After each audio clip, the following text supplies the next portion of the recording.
Today, Donald Trump names his chief of staff as the world awaits his foreign policy moves. Black voters take stock of a shocking election result. And Israel sends planes to bring home citizens attacked in Amsterdam. It's Friday, November 8th. This is Reuters World News, bringing you everything you need to know from the front lines in 10 minutes every weekday. I'm Jonah Green in New York. And I'm Carmel Crimmins in Dublin.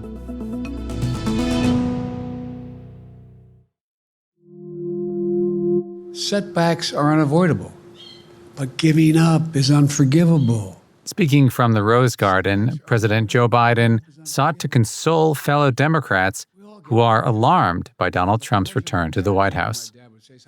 Biden also called for Americans to bring down the temperature and accept the election results.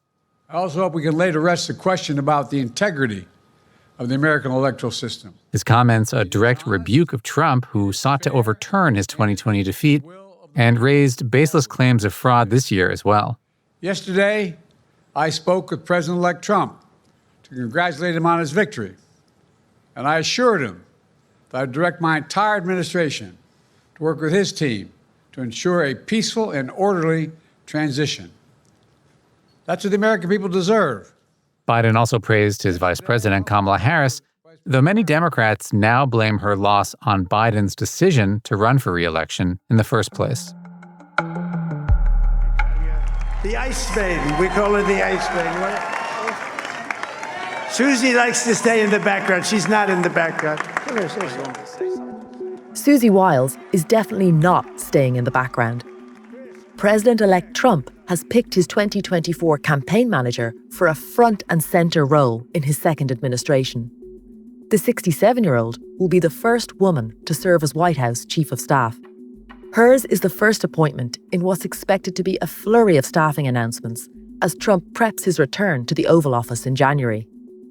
And as preparations in the executive branch continue, over in Congress, the Republican Party is on track to win the House and widen its majority in the Senate. As America's friends and foes abroad await Trump's return to office, many are wondering how he'll handle U.S. foreign policy. And who better to ask than our U.S. foreign policy editor, Don Durfee. What we may see is more of what we saw in the first term of Trump. And really the defining feature of his first term in foreign policy was its unpredictability. Trump and his supporters would argue that this is an advantage. It keeps U.S. competitors on their toes. For U.S. allies, I think it was often disconcerting and frustrating. You saw a couple different versions of Trump. There was the isolationist who was very focused on levying tariffs, talking about potentially pulling the United States out of NATO. There was also the deal maker Trump, the one who set up summits with the North Korean leader to talk about nuclear arms control, also getting through the Abraham Accords, right, which resulted in some of Israel's Arab neighbors recognizing it. Where do you see Trump making his first foreign policy decisions? So Ukraine is going to be perhaps the first and biggest question here. So on the campaign trail, Trump has expressed great skepticism for the U.S. support of Ukraine. And you could look at China, right?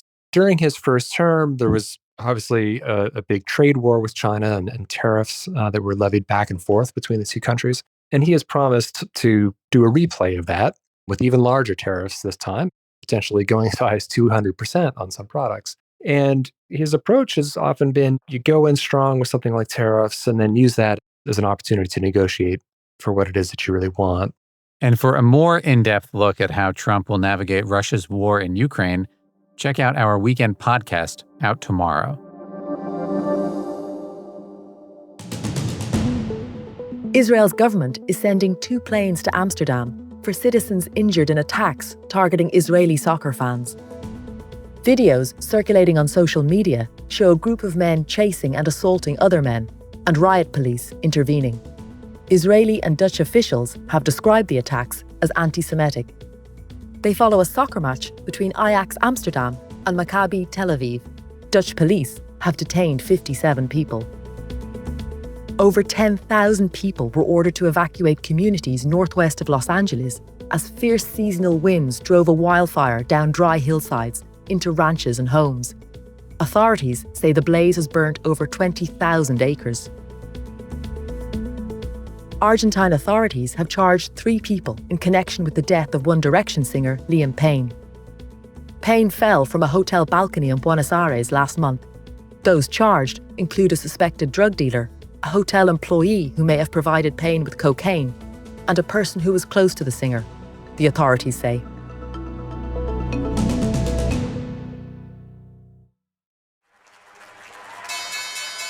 The Federal Reserve has cut its policy rate by 25 basis points, as expected. Fed Chair Jerome Powell says the U.S. economy is performing remarkably well with strong growth, a strong labor market, and inflation coming down. But the Fed chair on Thursday was asked about a new variable to consider, President-elect Donald Trump. If he asked you to leave, would you go? No. Can you follow up on, do you think that legally you're not required to leave? No. Reporter Howard Schneider was there. So, Howard, a very succinct answer from Powell there. I mean, no wasted words. Well, the message is pretty clear that he intends to be in that job until May of 2026, when his term as chair is up. Does Donald Trump really want to take on another constitutional fight in trying to fire Jay Powell when inflation's coming down and he's cutting interest rates? It seems like that's a pretty low proposition. And so what does Thursday's decision tell us about the economy moving into the end of the year and beyond? This is the soft landing they'd hoped to achieve coming into the December meeting. Many in the markets expect another cut then, but we'll see what inflation does in the meantime. How could the new administration affect these plans? They've been through this before. They had to respond to Trump tax cuts in 2017, 2018. There was an unexpected spurt of growth around that, and the Fed was raising rates in response to that. And then the following year, growth started to slow because of the trade wars slowing the global economy, and they ended up cutting rates in response to that. Donald Trump's win has sent shockwaves through Black American communities, which overwhelmingly voted for Kamala Harris. Trump did make gains among Black Americans in North Carolina, and some in the community celebrated his win. But nationally, his vote share among Black voters was unchanged in Tuesday's vote from 2020. Here's voter James Day, who spoke to us in Georgia, one of the battleground states where Trump tried to court African American men. As an African American in this country, it's made me realize just, how racist and sexist this country is, unfortunately. Trump has denied he is racist and says his agenda will boost jobs and housing for all Americans. Reporter Bianca Flowers has been talking to African Americans in and around Atlanta. The obvious concerns that most Black Americans have is rollbacks in civil rights and freedoms. We've seen over the past several years, specifically in Donald Trump's candidacy and running for a second term, very disparaging comments made about people of color, Black Americans, women. And so what they fear is that his presidency will only heighten those racial tensions in the U.S. and what his supporters and far-right activists and nationalists may be capable of given this divisive language. Harris had a lot of grassroots support in the Black community. Were you able to find out if supporters plan to stay engaged or invested in the political process? I did have a few calls with Black female organizers. So these are the women that really were the breeding ground for the historic fundraising behind Kamala Harris. One thing that really stood out to me on these conversations that I've had with each of these women is while they're upset and surprised, there also is a feeling of letdown and betrayal, just how the electorate eventually swung towards President Trump. And so they're taking a step back, but not necessarily being discouraged by it, but using it in a way to really just further themselves and to ignite this sense of camaraderie and unity at the grassroots level, at the state level, and seeing what they can do to push for policy to advance the rights of not only Black Americans, but any group within the United States that feels marginalized, left out, or discriminated against.